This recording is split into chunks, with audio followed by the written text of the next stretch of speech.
All right, let's just jump right in because honestly, something wild is happening in Korean entertainment right now.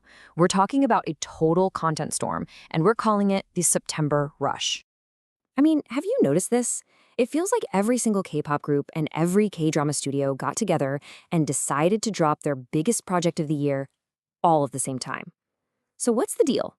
Is this just a massive coincidence, or is there some kind of master plan we don't know about? Well, we're going to figure it out. Okay, so to really get what's happening, let's kick things off with K-pop. And believe it or not, the entire story can pretty much be summed up by looking at one single, ridiculously packed day. Yeah, you're going to want to circle September 22nd on your calendar. Because, get this, on that single day, we've got Suho from EXO with his fourth mini-album. Kickflip is dropping their new title track. Lee Jun-young is releasing his first mini-album. Oh, and TWS and GENBLUE are putting out new music too. It's just an insane traffic jam of talent. Okay, so you might think this is just bad planning, right? Wrong. This pileup is totally on purpose. See, the old way of doing things was to find an empty week, drop your music, and coast to an easy number one. But the game has changed. The new strategy is to lean into the chaos, to create what everyone's calling a comeback battle. It gets fans talking, it dominates social media, and, well, it generates way more attention for everyone than if they'd released on their own. But it's not all just about these big public showdowns. There's another layer to this. A lot of these moves are about internal strategy, about setting up for the long haul. And there's no better example of this right now than what's happening with Treasure. So Treasure is dropping their new mini-album Love Pulse, but that's just step one.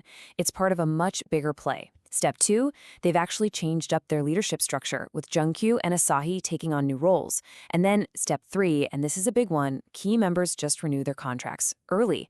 You see what's happening? This isn't just a new EP. It's a full-on statement. They're telling the world, we're stable, we're unified, and we're here to stay. All right, so that's the music scene.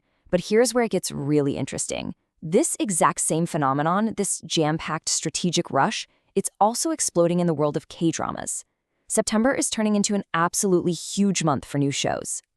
And spearheading this whole thing is The Manipulated. I mean, just read that description. A tense revenge thriller? Okay, cool. But starring Ji Chong-wook and Dio from EXO, that is a powerhouse duo right there. You just know this is going to be a massive event. It's basically designed from the ground up to get everyone talking. But hold on, it is not just one show. The whole month is completely stacked. You've got the legendary Song Joong-ki coming back in My Youth. There's a new romance on Netflix. There's a crime comedy. There's even a huge historical drama hitting Disney+. It's like, pick your poison, there's something for everyone, and it's all happening now. And all of this variety, it's actually pointing to a really important shift that's been happening. If you look at the genres breaking out right now, you can see it plain as day. Sure, romance is still a huge piece of the pie, but look at how much space crime, thrillers, and these cool hybrid genres are taking up. The K-drama world is getting bolder, for sure.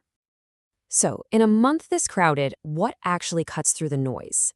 It's not just about having a famous cast anymore. People are paying attention to the vibe, the atmosphere you create in the teasers. They're looking for that amazing on-screen chemistry, that synergy. And more than anything, they're rewarding shows that aren't afraid to mix up genres and break away from the same old love story formula. Okay, so we've got this planned chaos in K-pop, and we've got this huge content explosion in K-drama.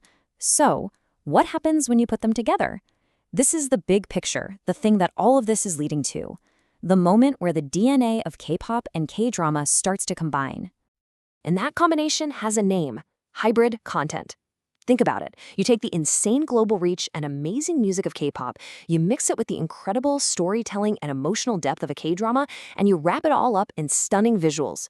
You get one single, powerful piece of entertainment. And if you want to see the perfect example of this in action, look no further than Netflix's K-pop Demon Hunters. And really, it all comes down to the number one. One movie, one project that proved this hybrid model could work on a massive scale. K-pop Demon Hunters wasn't just a K-pop thing or an animation thing. It was a global phenomenon. It's the ultimate proof that K-content isn't just music or dramas anymore. It's becoming one giant, unstoppable cultural force. So when you see this September rush, don't just see a busy schedule. See it for what it is: a super smart, super creative industry that's constantly leveling up and pushing itself. Which brings us to the biggest question of all.